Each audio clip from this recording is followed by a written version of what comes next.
जमीयत उलमा इस्लाम के सक्खर से शुरू होने वाले आज़ादी मार्च के शुरका 13 घंटे के बाद मुल्तान में पहुंचना शुरू हो गए हैं। और मुल्तान में जिस जगह उन्हें मुल्तान की इंतज़ामिया ने ठहराया है वो फातिमा जिन्ना टाउन है।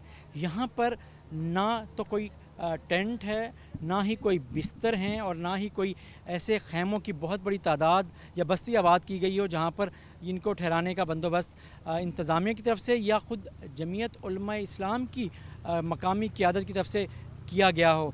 कारकुनों की एक बड़ी तादाद जो बलूचिस्तान से आई है और सिंध से आई है वो इस जगह पर मुकीम है, लेकिन कहाँ? सड़कों पर, जो जहाँ जिसको जो जगह नज़र आई है फ़र्श पर, वो वहीं उसने अपने पास जो चादर थी वो बिछा ली और सो गया, या गाड़ी में लेट गया, या गाड़ी की छतों पे लेट गया।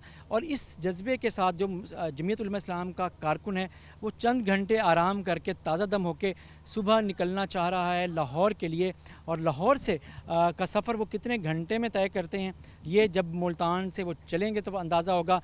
लेकिन जो मौलाना फजलुर रहमान हैं, जो कायद हैं जमीयत उलमा इस्लाम के, वो मौलाना अब्दुल वासित जो जमीयत उलमा इस्लाम बलूचिस्तान के अमीर हैं वो, और उनकी मकामी क़यादत यहाँ पहुँची है। और यहाँ पे जो वर्कर्स हैं उनको किसी हद तक ये तसल्ली दी गई है कि सुबह हम 10 बजे यहाँ से रवाना होंगे।